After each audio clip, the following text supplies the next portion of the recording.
Bueno, bienvenidos a todos nuevamente a otra emisión de Tipos de Interés. Hoy tengo el placer de estar charlando con un invitado muy especial, que es el profesor, el economista Martín Krause. Martín Krause es doctor en administración, se ha dedicado a la academia en economía, es consultor, ha sido consultor toda la vida en temas de economía. Es profesor o fue profesor titular de Economía por concurso desde 1998 en la Facultad de Derecho de la UBA y también hasta hace pocos años fue profesor titular de Historia del Pensamiento en la Facultad de Ciencias Económicas de la UBA, entre otros cargos docentes en UCEMA, ESADE, la Universidad de las Hespérides. Es miembro de la Mont Pelerin Society, académico adjunto del Keito y también académico de la Fundación Libertad y Progreso. Hemos dado clases juntos con Martín, así que para mí un placer tenerte acá. Bienvenido, Martín. Gracias, Iván. Un placer estar acá. Todas las veces que me llame, yo voy a estar. Qué bueno, muchas gracias. Martín, te lo contaba un poquito fuera de cámara, pero no fueron pocas las personas que me dijeron que por ahí eran de izquierda o se consideraban socialistas y que un día o fueron a una clase tuya o tuvieron un curso con vos o vieron una charla de esas que tienen un montón de reproducciones en YouTube tuyas y cambiaron, se volvieron liberales o al menos se pusieron a replantear estas ideas. ¿Te lo contaron alguna vez? ¿Cómo te hace sentir eso? Sí, me lo contaron y debo decirte que yo creo que ese es el mejor premio que uno pueda recibir. No importa cualquier otra cosa, creo que el hecho que te digan eso es lo más. Y me ha pasado muchas veces que me escriben y me dicen eso. Yo cambié mi forma de pensar o cambié mi vida, qué sé yo, para mí es asombroso, pero sí, la verdad que ocurre, yo tremendamente agradecido de todos los que me dicen eso, ¿no? De alguna manera te dedicás a eso, ¿no? A tratar de divulgar ideas y tratar de persuadir a los demás en esas ideas. Sí, y además siempre tuve, creo que desde cuando iba a clases en la UBA, en económicas de la UBA, incluso clases de economía, que siempre tuve una preocupación por tratar de hacer que los temas sean accesibles Ujú, claro. y simplificarlos, no complicarlos. Me acuerdo de algunas clases en las cuales me sentaba en los escritorios ahí del aula de la calle Córdoba y que de pronto, no sé, a la media hora yo decía, no entiendo nada, y me daba vuelta y preguntaba a los de al lado, no entendían nada tampoco. Entonces, el profesor se subía y empezaba a hablar de una forma que era incomprensible para todos los que estábamos ahí. Y yo me preguntaba, pero su tarea en realidad es enseñar, es transmitir. Entonces, no es inteligente el que va y habla de una forma jeroglífica que los demás no entienden. Y entonces a partir de ahí siempre tuve esa preocupación de que esa persona no me parecía que tal vez al hablar de esa forma y con ese lenguaje, él se sentía inteligente, pero yo lo tomaba como que no era inteligente porque debía llegar con su mensaje de alguna forma. Este, bueno, gran parte de tu vida académica, profesional, la dedicaste a estudiar y divulgar las ideas de la Escuela Austríaca de Economía, ¿no? Sí. Y hoy en Argentina tenemos un presidente que cita permanentemente a Hayek, a Mises, a Rothbard, a Jesús Huerta de Soto, a Alberto Venegas Lynch. Digo, calculo que no me acuerdo si lo dijo, pero se debe considerar un economista austríaco. ¿Cómo ves esto? ¿Cómo estás viviendo este momento? ¿Esperabas que pudiera pasar? ¿Cómo Bueno, lo obviamente vivís? no me esperaba, digamos, hace 10 años no me esperaba que pudiera pasar, y ahora lo veo con mucho interés y con entusiasmo. Siempre, por supuesto, teniendo en cuenta algo que siempre he tenido en claro, las diferencias que hay entre el mundo de la academia y el mundo de la política. El mundo de la academia es un mundo en el cual podemos ser puros o todo lo puro que querramos. El mundo de la política es el barro. Nada que ver con eso, y por lo tanto no espero esa pureza, pero espero que avance en una determinada dirección, ¿no? Eh, ¿Lo ves bien en general al gobierno, los cambios, el rumbo? Sí, lo veo bien, sí, lo veo bien. Sí, con todas, teniendo en cuenta que esas restricciones que te comento son inevitables. Podrían ser las que pasan ahora o serían otras, que se van a cometer errores, que además, debo decir, Javier es alguien que está solo en cuanto a esas ideas, porque él es el único que de todo ese equipo abiertamente se declara austríaco o libertario, lo que sea, y el resto no. Entonces eso es más complejo y más difícil todavía. Es gente que puede ser hábil políticamente o puede tener buena capacidad para la gestión, pero que no tiene los principios. Tal vez ahora los está estudiando, ya que están ahí, ¿no? Pero Bueno, un paréntesis, pero viste que hace unos meses en una reunión con el gabinete les regaló un libro de Walter Block que se llama Defendiendo lo Indefendible. así es, sí, sí. Y es un libro en realidad que es como bien extremo, ¿viste? Que Walter dice, voy a tomar los casos más difíciles Claro. y voy a presentar una idea sobre eso. Así que sí.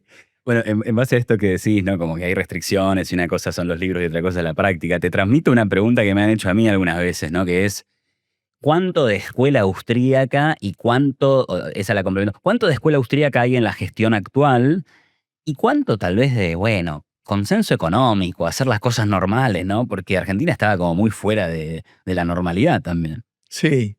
Lo que pasa es que no tenemos antecedentes tampoco. ¿Cuál sería un antecedente de un economista austríaco gerenciando, digamos, Mm. un proceso económico? No, no hay, no hay. Siempre estuvieron en el ámbito académico o en el ámbito de la difusión de las ideas, digamos, pero es la primera vez en el cual hay uno que se autodesigna así, encargado de la gestión. O sea que no hay antecedentes como para compararlo con otro. ¿Cuáles serían otros procesos de grandes reformas? Tal vez no austríacos, pero cercanos. Bueno, yo diría el caso, por ejemplo, de Ludwig Erhard en Alemania después de la Segunda Guerra Mundial. Bueno, ok. Y habría que ver ahí también el detalle de cosas que sucedieron y cuántas reformas se hicieron y cuántas reformas no se hicieron. Tienen había una situación parecida porque había habido una crisis profunda, que es lo que habilita de pronto la posibilidad de hacer un proceso de reforma. En el caso de Alemania, el país estaba destruido moralmente y físicamente. Una situación mucho más de empezar de cero de lo que era el caso de la Argentina, pero creo que tal vez es ese el espejo con el cual habría que medir esta gestión. Yendo un poco a tu historia personal, ¿cómo te acercás a la economía? ¿Por qué te genera curiosidad? ¿Y cómo te acercás a las ideas liberales? Sí, en realidad yo entré en económicas y al principio económicas tiene un ciclo básico Ujú. y después elegís. Y yo hice todo ese ciclo básico, pero yo fui a estudiar desde el 71. Y quiero recordar a los que no conocen que en el 73 tuvimos electo el gobierno de Cámpora, que hizo que los montoneros tomaran el control de la UBA, de la dirección de la UBA, con un rector que era Puigros, se llama Puigros. Él tomó el control de la UBA y los montoneros tomaron el control de económicas. Y, y yo estaba allí cuando vi esa total politización, porque te puedo asegurar que en ese momento la situación era muy distinta de lo que es ahora, incluso en el ámbito universitario. Los grupos, el grupo que había, el único grupo que había de centro eran los radicales de Franja Morada. De ahí era todo hacia la izquierda, incluyendo a los grupos guerrilleros que tenían sus propios grupos universitarios. Y ellos cambiaron, empezaron a cambiar, a echar profesores, porque decían que los anteriores eran profesores de la dictadura, empezaron a poner cualquier profesor, qué sé yo, lo que encontraban por ahí. Y te cuento una anécdota, además de lo que pasaba, para que veas el ambiente que había de desorden, o si querés llamarlo revolucionario. En una de las materias, que yo me anoté como una de las primeras de la carrera de economía, creo que era macro 1, el curso echó al profesor. El curso echó al profesor.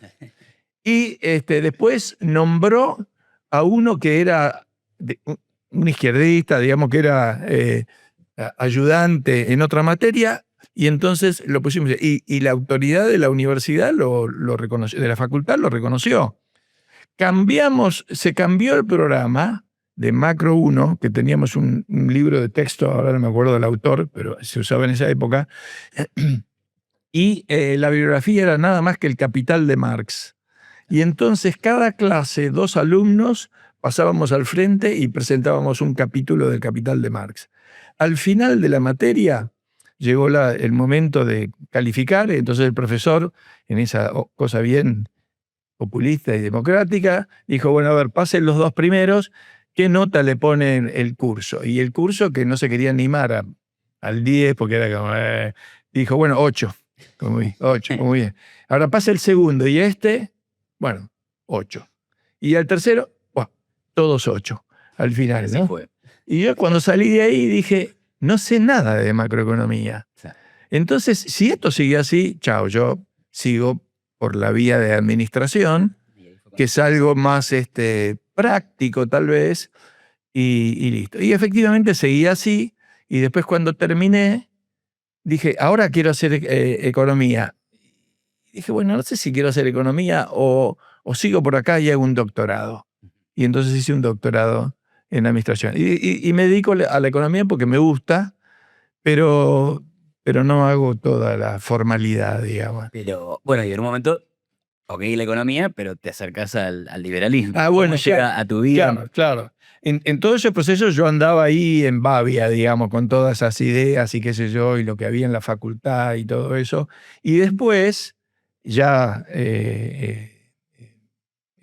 trabajando, digamos, me coincido en un nuevo trabajo con un amigo que es Pablo Gay y quien es sobrino de Álvaro Alzogaray.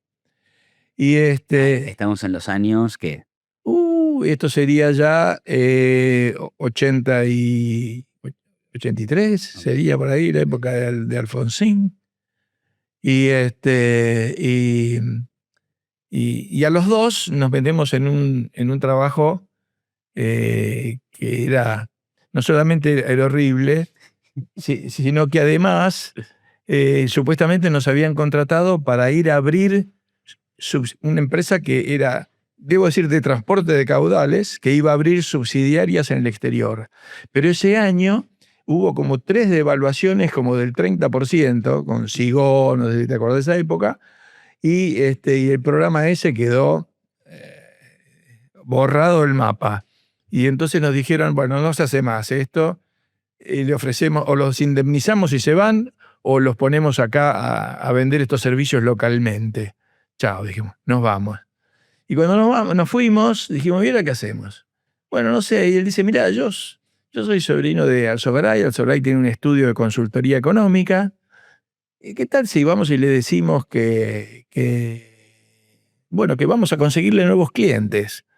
Y Antes de seguir, ¿podés, para la gente que por ahí, jóvenes que nos siguen, brevemente quién era Álvaro Alzogaray? Porque fue todo un personaje, ¿no? No, por supuesto. Fue todo un personaje para el Sí. liberalismo.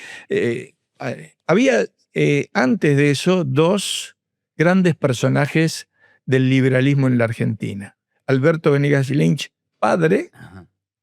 y Álvaro Alzogaray. Los 2 eran, si querés, 2 líneas aún hoy reconocibles. Venegas Lynch, padre, era austríaco, trajo a Hayek y a Mises acá a la Argentina de visita, y Alzogaray, que era más, le gustaba más la política económica que la teoría, era más de lo que ahora llamaríamos economía social de mercado. Es decir, de nuevo, lo de Erhard, y sobre todo él admiraba a Jacques Rueff, quien había sido un ministro o consultor principal de economía de Gaulle en Francia, y quien hizo unas reformas que realmente cambiaron la economía francesa y dispararon la recuperación después de la Segunda Guerra. Entonces, vamos, y yo empiezo ahí a trabajar con eso. Y ahí me empiezo a meter en todo lo que sea la economía social de mercado. Rueff, Erhard, Müller-Armack, todos esos autores de eso. Pero en la oficina donde estábamos nosotros, Alzogaray tenía... Alzogaray, perdón, vos me preguntaste quién era, y fue un personaje muy importante porque él fue ministro de Economía en más de una ocasión. Las veces que estuvo, hizo planes de ajuste bastante exitosos y además reformas hacia economías de mercado. Y siempre creaba algún, a diferencia de Benjamin Lynch, Alzogaray siempre creaba algún partido político liberal. Tuvo como 3 en su... cuando se abría el periodo democrático armaba un partido. Después venían los militares y entonces se refugiaba en un instituto que se llamaba Instituto de la Economía Social de Mercado. Y cuando volvía la democracia armaba otro partido. Y así fue, ahora no me acuerdo del primero, pero después fue Nueva Fuerza, en fin, y después la UCD. La UCD, más famoso. Sí, más famoso es la UCD. Entonces yo entro ahí.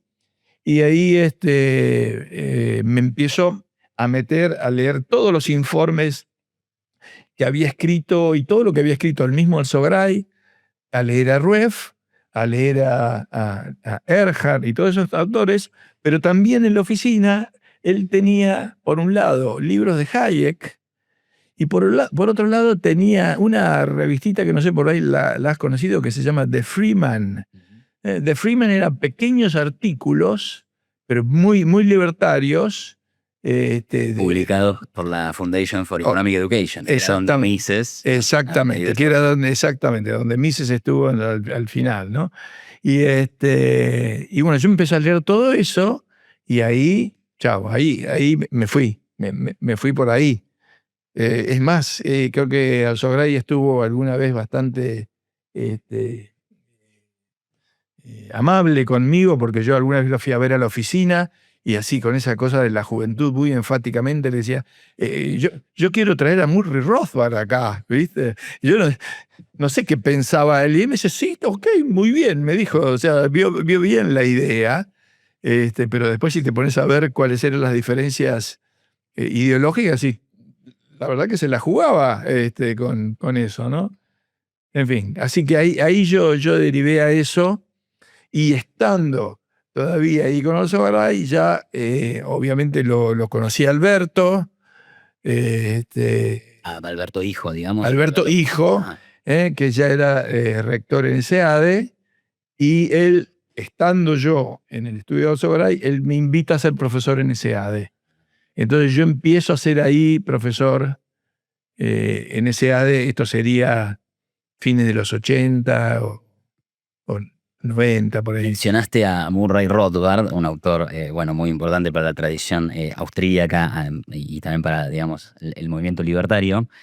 Pero lo conociste, además, lo conociste en persona, en un viaje. Contame un poquito de ese viaje, a quiénes viste. Terrible. Y más o menos en qué año fue, que tampoco... Y de nuevo, ahí, por un lado, agradecimiento de nuevo a Alzogaray. Alzogaray me llama un día, estando en la oficina, y dice, estoy en contacto con la embajada de Estados Unidos, aquí en la Argentina, y la embajada me dice que tienen un programa que se llama International Visitor Program, por el cual alguien puede visitar los Estados Unidos por un mes y visitar lo que, según su actividad, lo que quiera.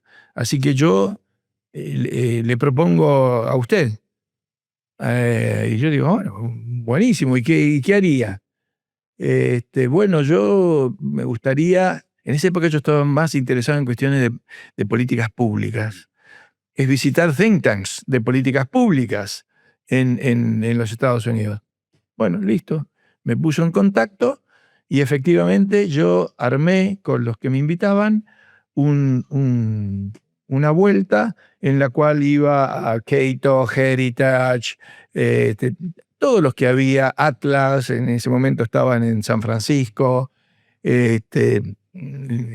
todos los que think tanks liberales, libertarios en los Estados Unidos.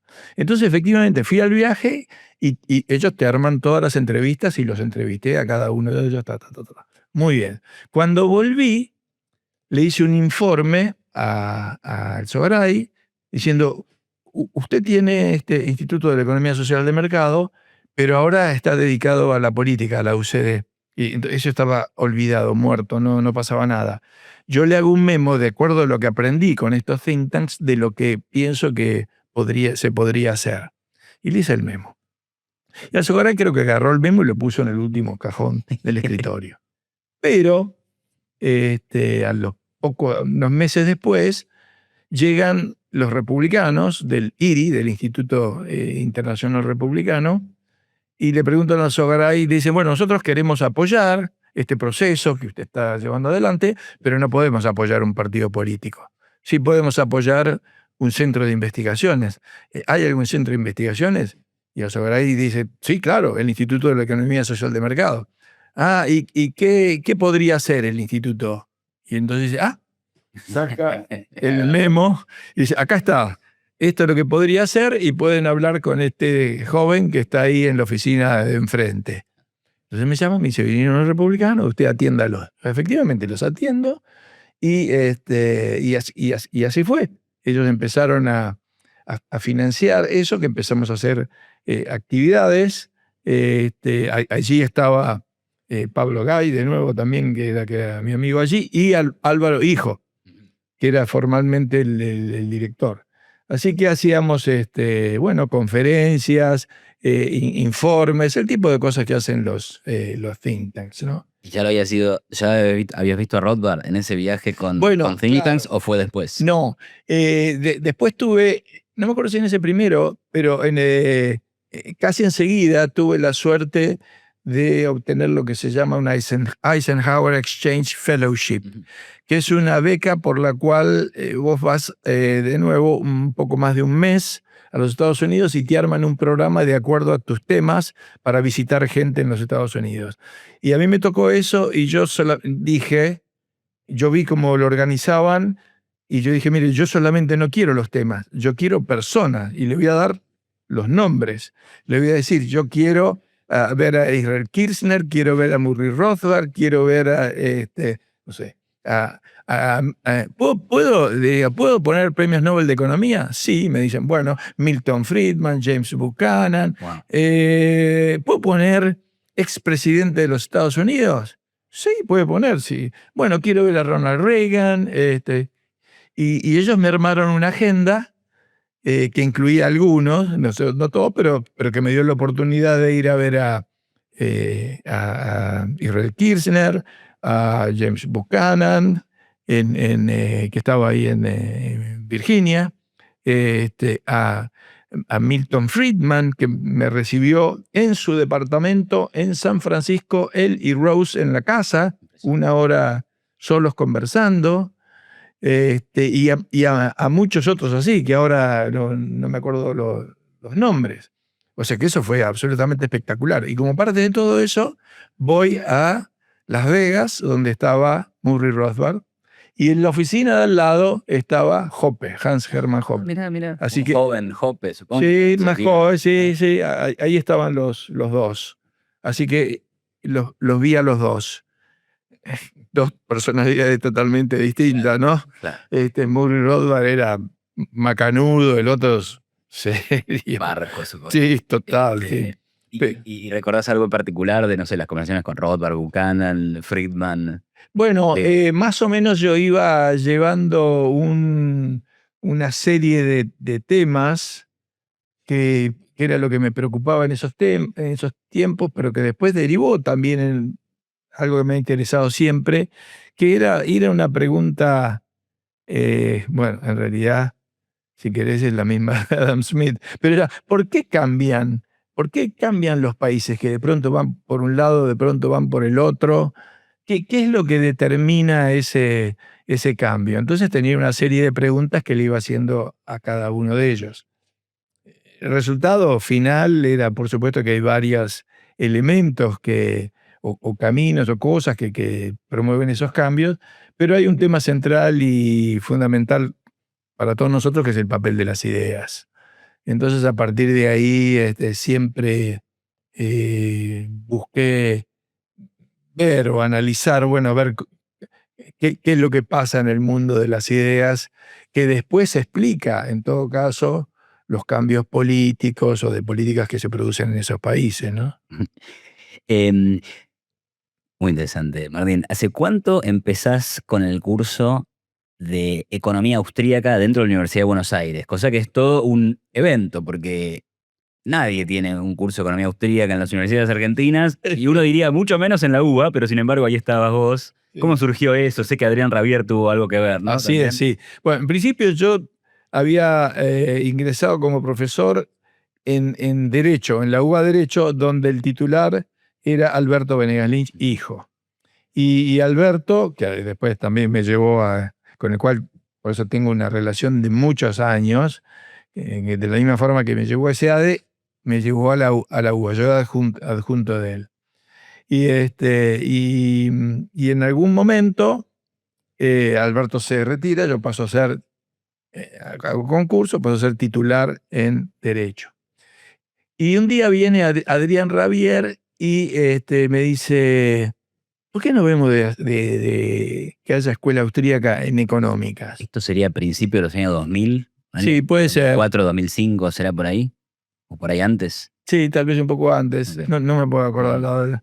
Y entonces me dice, y yo le digo, bueno, dale, ¿qué hay que hacer? No sé, a ver, me dice, yo le puedo ir a hablar a Manuel Fernández López, que era el titular de Historia del Pensamiento Económico, y yo le digo, dale, andá. Pero como Adrián era muy joven, él quería ponerme a mí. Y digo, bueno, anda, vos andás a hacer la gestión, yo te banco. Y armamos eso. Bueno, entonces lo va a ver a Fernández López, que era una eminencia en la historia del pensamiento económico en la Argentina. No hay nadie que haya escrito tanto y que se supiera como él. Y él lo va a ver y le dice, bueno, mire, acá en la materia de historia del pensamiento, hay historia del pensamiento 1, que es general, y después historia del pensamiento 2, hay Keynes, Marx, y, y bueno, faltaría, ¿por qué no? Faltan los austríacos. Y Fernández López le dice, sorprendentemente para nosotros, por supuesto.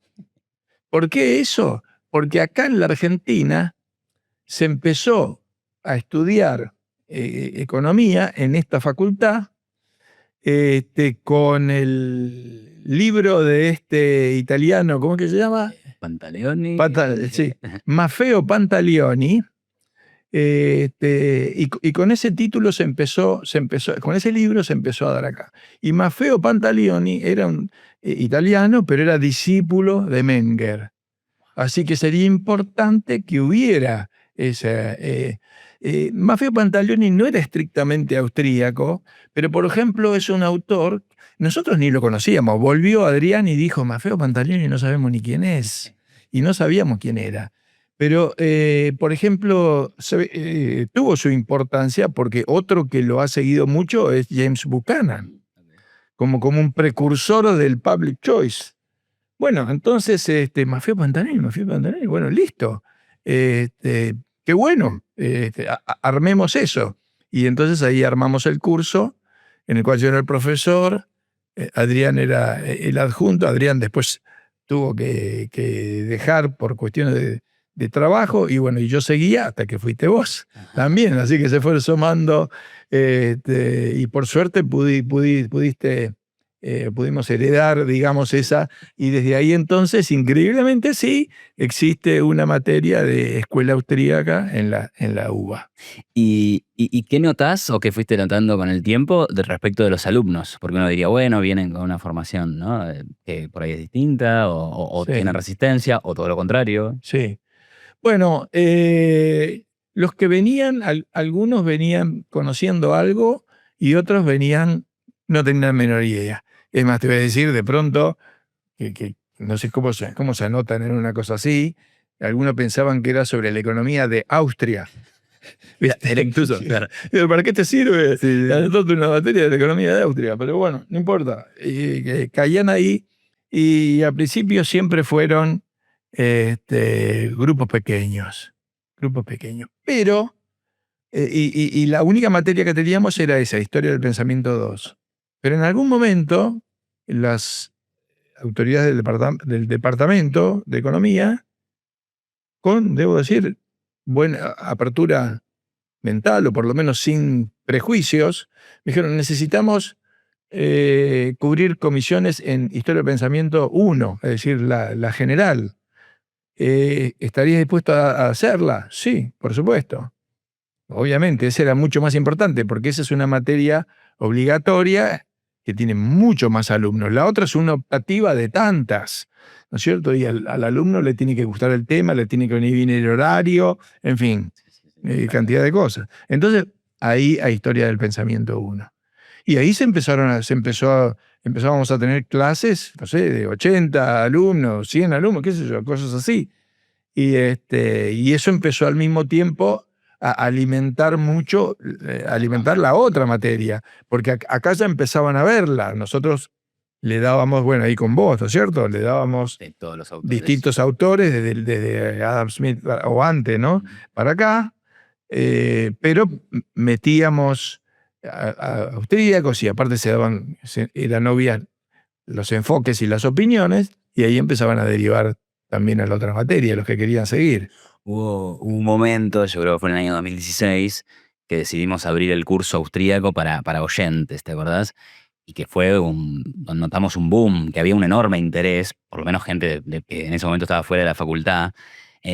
¿No pensás que ahí nosotros podíamos ver un poco que estaba creciendo? O sea, no que lo de Milei era predecible, pero que de repente había un caldo de cultivo para que las ideas libertarias o austríacas, ¿no? Tuvieran Sí, su momento. sí, se ve que sí. Se ve que sí y que eso estaba ocurriendo, que ya era época en la cual tanto Javier como Diego Giacomini iban a los programas de televisión. Javier y Diego tenían también sus propias materias Ujú. en la UBA económicas.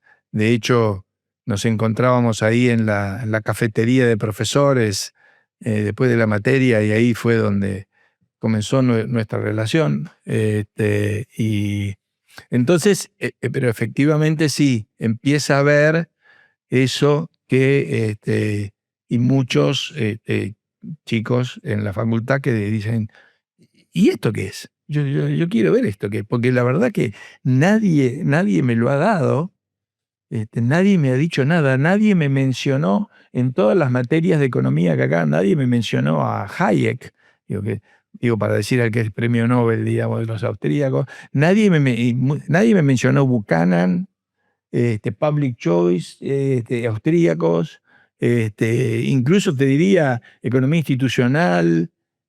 Nadie me dijo nada de eso. Y acá de pronto, ¿qué es? Y bueno, y ahí se empiezan a acercar.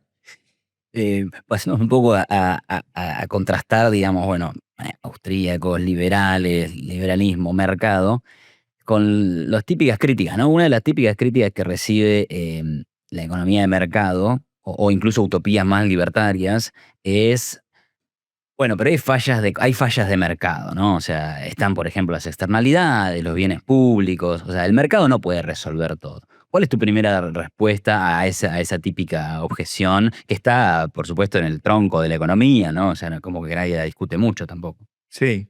Bueno, ya que estás, justo dijiste la palabra, tal cual, ahora en un par de semanas sale un libro nuevo que voy a publicar que precisamente se llama La utopía libertaria, el fin del Estado. Wow, te anticipas a dos preguntas que tenía para hacerte, ya, Bueno, ¿cómo la reformulo? ahí va a estar disponible. Pero donde trato también, obviamente, estos temas que fueron los que me ocuparon mucha atención hace años, y que tiene que ver con esta teoría prevaleciente de las fallas de mercado. Es una teoría que señala que en principio hay un óptimo que, eh, eh, que no se puede alcanzar porque el mercado fracasa en ciertos aspectos. Y entonces que como el mercado fracasa, entonces el razonamiento es, existen estas fallas, el mercado no las puede resolver, entonces el Estado tiene que intervenir a través de políticas públicas. Y todo mi argumento era, ok, tomemos ese óptimo que ustedes, aunque es un óptimo ideal, bueno, Mises también habla de una economía de giro uniforme, es decir, en cierta forma habla de ese ideal que no existe, pero puede servirnos conceptualmente. Efectivamente, hay ciertas restricciones en la vida real por la cual ese óptimo no se alcanza, pero también acepto la existencia de los fenómenos que ustedes llaman fallas de mercado. Para mí, la mayoría de las veces son ausencia de mercado por falta de definición de derecho de propiedad, etc. Y en vez de pegar ese salto directo, porque existen estos problemas, tiene que haber políticas públicas, yo creo que lo que se están comiendo acá y no se dan cuenta es que estos problemas al mismo tiempo tienen soluciones de mercado, soluciones voluntarias o comunitarias, que habría que ver y estudiar, y eso es lo que yo voy a hacer. Voy a tratar de ver y estudiar y de ofrecer cuáles son las salidas que no son que no hacen necesario la política pública del Estado para resolver esos problemas. ¿Algún autor relevante ahí en esta discusión? Bueno, en fin, todos los que, si querés, economistas libertarios como Roth, todos ellos, y de hecho son parte del libro en ese sentido también, todos ellos han buscado desarrollar las ideas libertarias como una filosofía política, en primer lugar, digamos, a diferencia del liberalismo clásico, digamos, tienen que argumentar por qué no habría un Estado, por qué no habría una agencia monopólica de seguridad de alguna forma, pero después varios de ellos han desarrollado propuestas prácticas, digamos, como te dijera, políticas públicas. ¿Qué harías con la defensa? ¿Qué harías con la seguridad? ¿Qué harías con la justicia? ¿Qué harías con la educación? ¿Qué harías con la salud? ¿Qué harías con...? En fin, todo ¿qué dijeron sobre eso? ¿Cómo sería en un mundo, qué pasaría con el medio ambiente en un mundo que no hay Estado? ¿Tienen ustedes alguna respuesta a eso? Y lo que yo veo es que sí, tienen una respuesta. Existe. Ahora, no digo que sea perfecta ni que vaya a funcionar, pero tienen una respuesta que por eso la llamo en este momento es utópica, en el sentido de que no se aplica, pero no en el sentido, porque uno tiene, la palabra utopía suena como ilógico, Ujú. ¿cierto? Fantasioso. No es ilógico. ¿Que no es posible en este momento? Sí, no es posible porque el mundo de las ideas no va en esa dirección. Pero no quiere decir que no sea lógicamente, que sea ilógico pensar en eso, ¿no? Sobre ese tema hiciste un trabajo de campo, fuiste a investigar, ¿no? Ajá.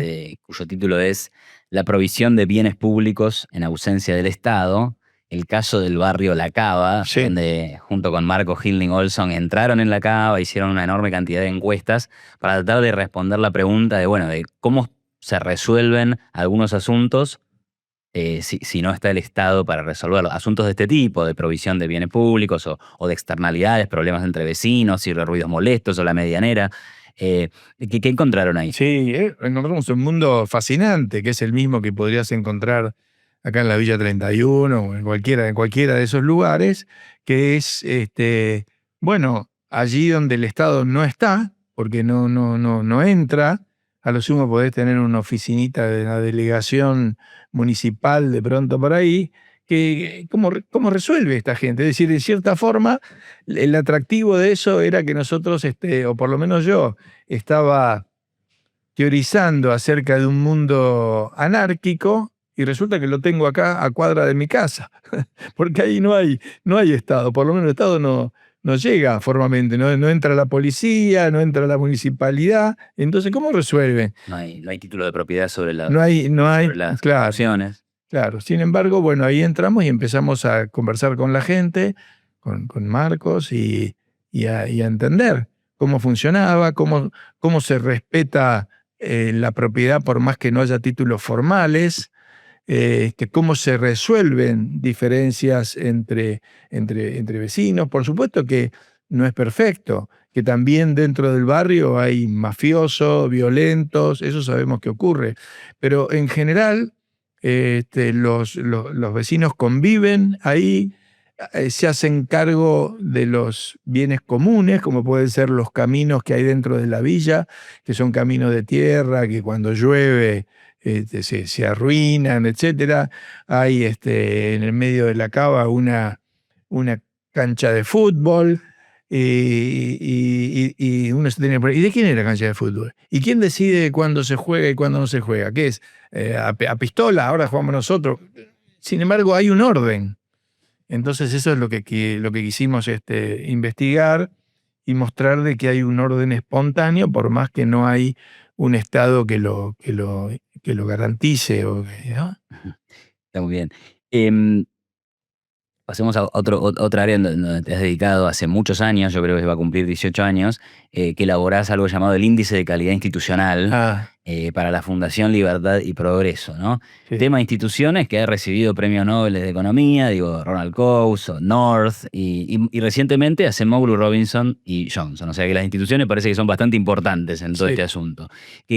¿Por qué son importantes, qué son y por qué son importantes las instituciones para un país? sí. Yo llego ahí desde los austríacos, pero siempre con una visión amplia en el sentido de que para mí ese paraguas institucional incluye los austríacos, Public Choice, Law and Economics, Ronald Coase, etcétera, y los institucionalistas como tal. El área también de economía de los derechos de propiedad, etcétera. Todo eso es como un gran paraguas que yo le llamo, bueno, economía institucional, y todo eso me parece que tiene cosas súper interesantes para ofrecer.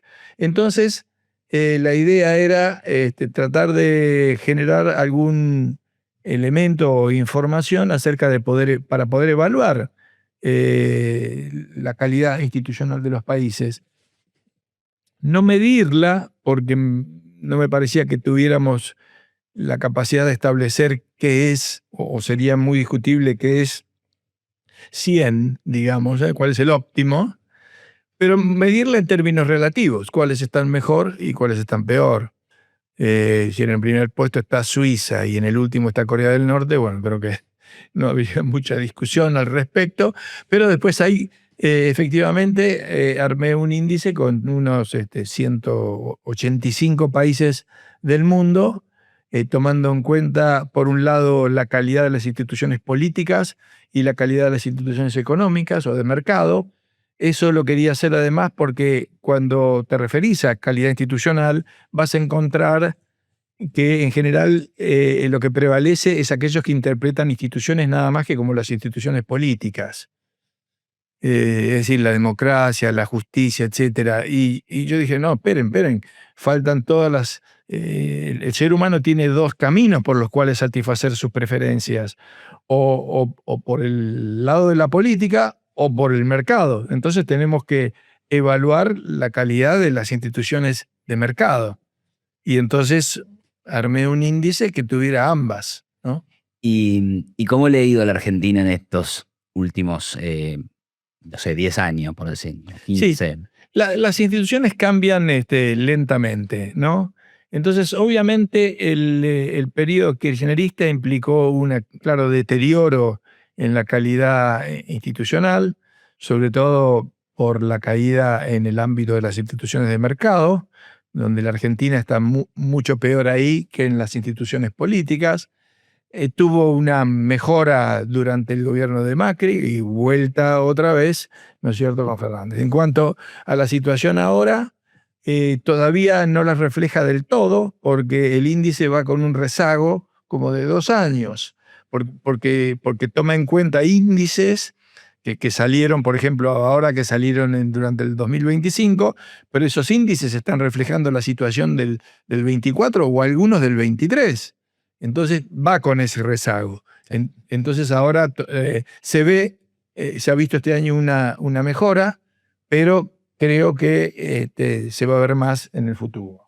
Bueno, de hecho, ayer o hace unos días acaba de salir el índice de libertad económica de Heritage. No sé si ese es un insumo para Sí, el es, sí. institucional, que también mide más o menos la mitad del 2025 y la mitad del 2024, y lo están publicando como índice de 2026. Pero lo relevante es que pasamos del puesto 145 al 106. Sí, O sí. sea, se han ganado muchos puestos en libertad económica. ¿Eso te parece favorable? ¿Te parece que va a ser bueno para la carrera Sí, sí. institucional? Y te digo algo más, yo tomo también en cuenta el índice de libertad económica del Cato Ujú. Institute, y el del Cato va más atrasado todavía. Todavía está en el 23. O sea que todavía ni registró ningún cambio. Entonces recién el próximo índice probablemente indique algún cambio en ese sentido. Pero bueno, sí, obviamente que uno quisiera porque la Argentina, no te voy a decir ahora exactamente de memoria, pero se encuentra en 180 países, más o menos está entre 100 y 110 en esa posición, pero está más o menos en una posición, te diría 60 en las instituciones políticas y 140 en las económicas, ¿no? Entonces, en la medida que mejore estas últimas, claramente va a subir en el índice general. Para que sea concreto. Bajar el déficit fiscal, eliminar el cepo, eliminar controles de precios, el descenso de la inflación. Todo eso hace que mejoren lo que ustedes definen como instituciones económicas. Sí, definitivamente. Que se pueda importar más, por ejemplo. También, por supuesto. O sea que en Argentina estamos viviendo un proceso donde hay una mejora de la libertad económica. Y la pregunta que te hago es, ¿tiene costos ese incremento de la libertad económica, al menos en el corto plazo? Bueno, en principio, costos desparejos, como lo vemos, ¿no? La cifra de crecimiento de la economía te da por arriba un poco del 4%, pero sabemos que hay ciertos sectores, lo que se está produciendo es un cambio de sectores que avanzan y sectores que se ajustan. Entonces, en la Argentina siempre ha sido así, además. El problema que se te presenta es que los sectores que avanzan, si bien generan mucha inversión, los que retroceden son los que generan más puestos de trabajo. Entonces, hay un problema en la transición ahí que hay que resolver. La reforma en ese sentido ojalá hubiera sido mucho más, de la legislación laboral, hubiera permitido que ese paso se produzca más fácilmente. Si no, hay que ver si la Argentina puede soportar ese costo. En el pasado eso no ocurrió, ¿y qué pasa? Volvemos a lo anterior, a la economía cerrada, a la industria ineficiente. De una hay que cambiar eso, y hay que ver la habilidad, en este caso te diría política del gobierno, si puede surfear eso y superar ese costo, porque es una cuestión de tiempo, ¿no? O sea que en algún plazo va a haber una economía que empuje y sí integre a quienes hoy por ahí se quedaron sin trabajo en Sí, alguna industria. sí, y además hay que facilitarle ese proceso, lo cual ocurriría con una reducción de las regulaciones está ocurriendo, de los impuestos más profunda de lo que está ocurriendo y de los costos laborales. A toda esa fuente de empleos que es sobre todo pequeñas y medianas empresas y esas son la clave para hacer más llevadero, digamos, este proceso, pero hay que aliviarlos. Ahora, para aliviarlo, como también es fundamental que se mantenga el equilibrio fiscal, no podés bajar todo eso y descuidar el equilibrio fiscal, porque lo que estás dando por un lado se lo terminaría sacando por otro. Entonces ahí es donde el proceso se hace complejo y hay que ver si lo soportamos. O de pronto los argentinos deciden, no, basta, quiero volver a lo anterior. Ojalá que no sea así. Escuché por ahí una frase o una afirmación, digamos, que dice, si se abre completamente la economía, Argentina va a quedarse solamente con el 15% de los puestos de trabajo que tiene. O sea, se van a perder el 85% de los puestos de trabajo. ¿Te suena disparatada, apocalíptica, razonable, cierta? ¿Cómo ves o cómo se resuelve esa Sí, preocupación? me, me suena disparatada. ¿Y por qué? ¿Por qué no sería así? Porque creo que no, hay incluso actividades industriales que son competitivas, o sea que esas no necesariamente van a desaparecer, otras que van a ser capaces de acomodarse, ¿eh? Y es lo que deben hacer y es lo que los empresarios deberían estar pensando en este momento, cómo se reacomodan a la nueva situación. O sea que no creo, no he hecho el cálculo, pero no creo ni de cerca que esté en esos niveles, ¿no? Mm. No, además hay muchos países que son muy abiertos y no tienen un problema de desempleo, ¿no? Digamos que No, claro. también uno... Pero lo que pasa es que acá, como estuviste tanto tiempo cerrado, entonces abren de golpe, si se abre de golpe, y bueno, el mercado que tenías cautivo, acá en el fondo también estamos hablando ahora de este proceso económico, pero hay una cuestión moral, ¿no es cierto? Durante décadas estuvieron aprovechando a nosotros, consumidores, vendiéndonos las cosas 3 veces más caras de la que sale en el resto del mundo. Ahora son las víctimas. Bueno, viejo, y lo que hubieran acumulado en todos esos años para hacer frente ahora a lo que viene ahora. Te transmite otra duda que suelo escuchar, un poco de la coyuntura, ¿no? Pero, bueno, es verdad que teníamos que abrirnos un poco, teníamos una economía muy cerrada, pero justo en este momento que mirá cómo está el mundo cerrándose, Trump se preocupa por su industria y sube aranceles, ¿no? ¿Cómo evalúas ese punto No de veo que vista? el mundo esté demasiado distinto en ese sentido de otros momentos. Obviamente es una excusa, nada que ver. El mundo es un mundo abierto y Trump se podrá estar cerrando, pero los niveles de aranceles de esos países son nada respecto a lo que a lo que era el nuestro, así que no va. Está muy bien. Una de tus obras recientes, antes de ir a la última, se llama Borges y la economía. Sí, ¿Qué tiene Borges para decir de la economía? nada. Ah, y entonces, ¿cómo se explica ese título? Bueno, pero dice un poco que tiene que ver con nuestra visión de la economía, que es eh, parte de la acción humana. Ujú, Y la verdad es que cualquier texto de literatura lo que ves es acción humana. ujú. Ves personajes que actúan de una forma u otra y como en general te encontrás con mundos, bueno, no necesariamente todos son escasos porque son fantásticos también, pero te encontrás con acciones humanas que pueden ser interpretadas desde el punto de vista económico. Entonces, lo que me divirtió a mí fue precisamente eso. Un autor que nunca había escrito nada, ni había opinado, porque él tiene muchos libros de entrevistas con periodistas. Los periodistas lo buscaban porque era muy sagaz, digamos, en las respuestas. Él era tan bueno como escribiendo, era dialogando. Y entonces le hacían preguntas sobre la política y qué sé yo. Y, y nunca habló de economía, tampoco, nada. Pero si vamos a los textos, uno puede encontrar. Entonces fue para mí un poco como un juego. Yo soy un fan de Borges y dije, bueno, por más que no haya escrito nada, yo voy a encontrar ahí En su obra más en su obra literaria, literaria, Lecciones de Economía. exactamente, lecciones de economía. Ese es el objetivo.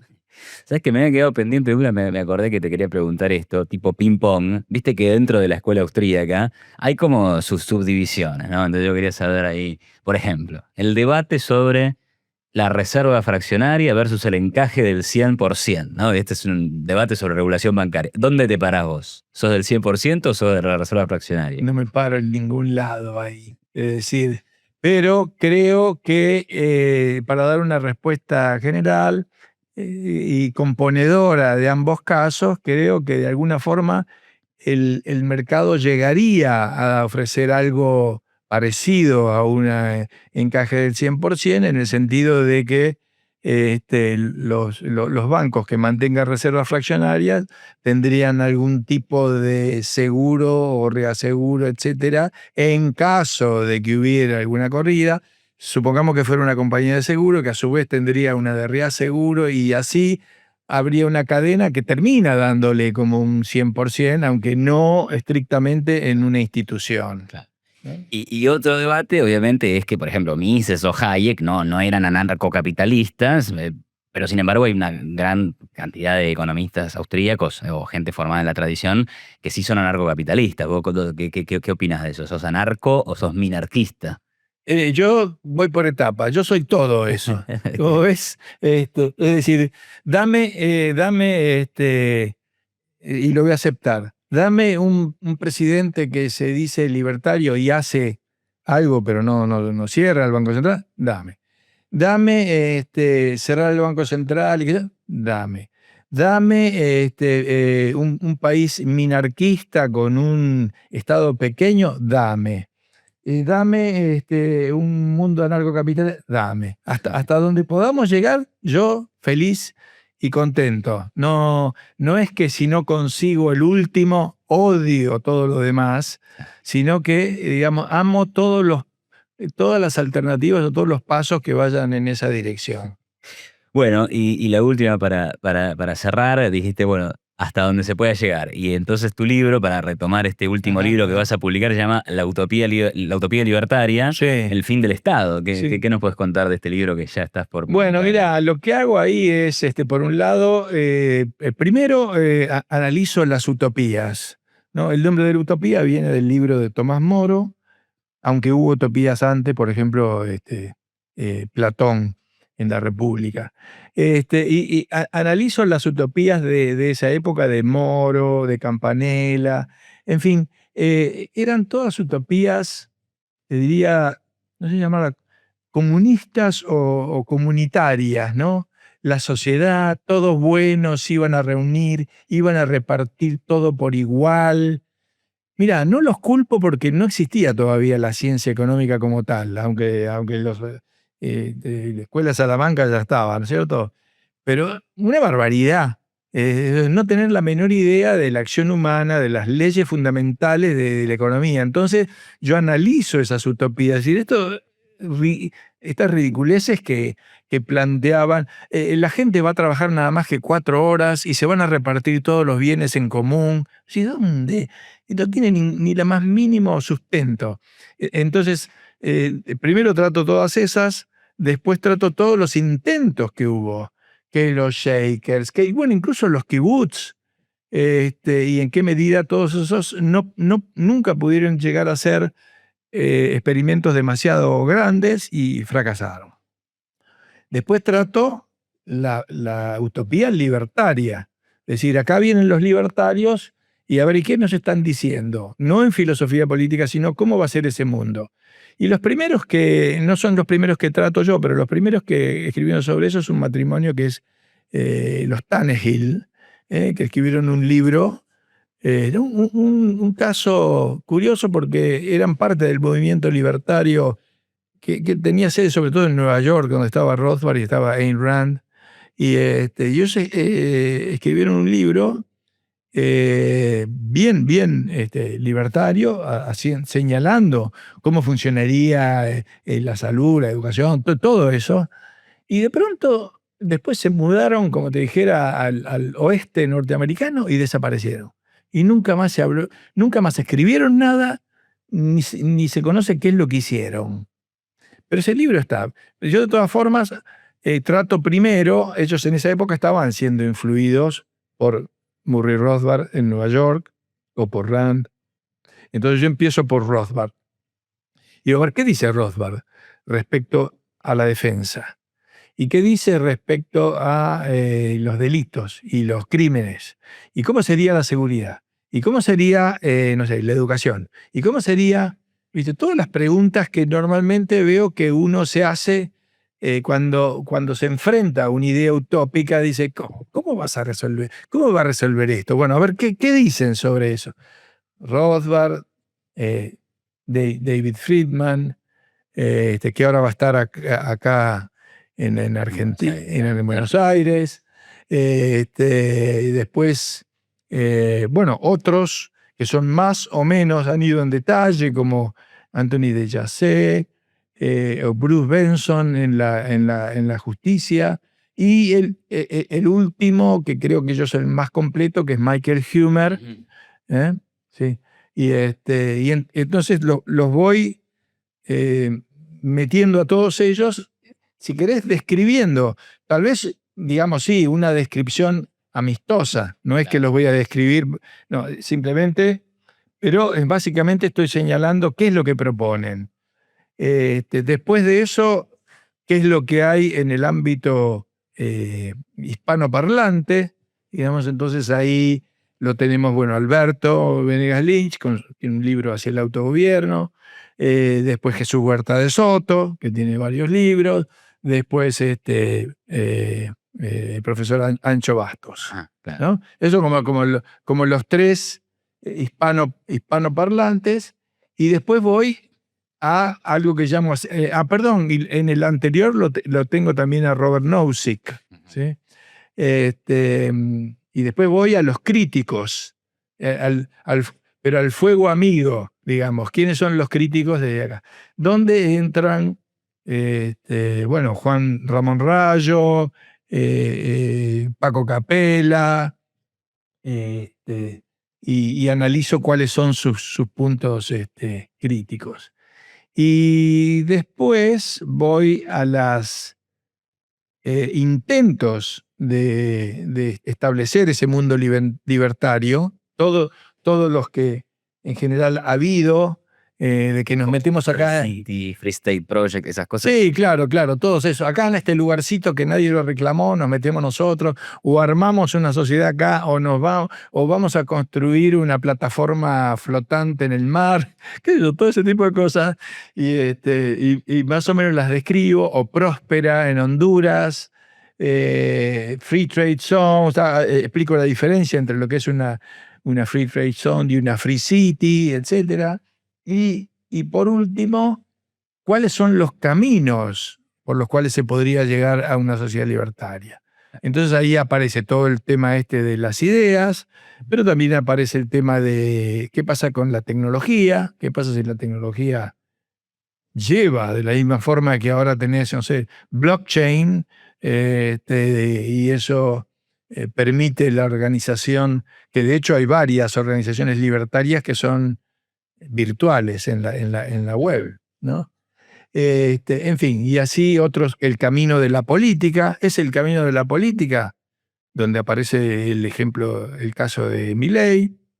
¿Y qué pasa si, y todas esas preguntas que uno mismo se va preguntando, qué pasa si le va bien y la gente se olvida del objetivo final? Porque está bien. Es decir, a lo mejor lo decís, si ahora en una situación que estás horrible, le decís a la gente, hay que eliminar el Estado porque ese es la causa de todos nuestros males. La gente en ese momento dice, estoy harto, sí. Y después vos empezás a hacerlo y en el camino las cosas empiezan a mejorar. Y la gente dice, bueno, verdad, ya estoy bien. ¿Para qué vamos a seguir sacando en este asunto? A lo mejor tu éxito te debilita respecto del objetivo final, pero tampoco querés que la cosa empeore más todavía. Porque sería ridículo. ¿Qué tendría que hacer un libertario? ¿Emitir, tener déficit y todo eso para que las cosas sean peor? No. Entonces hay dilemas de ese tipo que yo trato de exponer ahí y de plantear, a veces sin darle necesariamente respuesta, pero sí, estas son cosas que están ahí. ¿Y qué es lo que va a pasar en el futuro? Bueno, no sé, evolucionará. Bueno, interesantísimo, ¿eh? Así que vamos a leerlo con mucho interés. Bueno, muchísimas gracias, Martín. Un Así placer, de Iván. placer para mí tenerte acá. Un placer. Y bueno, a la gente le digo muchas gracias. Esto ha sido Tipos de Interés con Martín Krause. Mi nombre es Iván Carrino y nos vemos en 2 semanas por Canal H.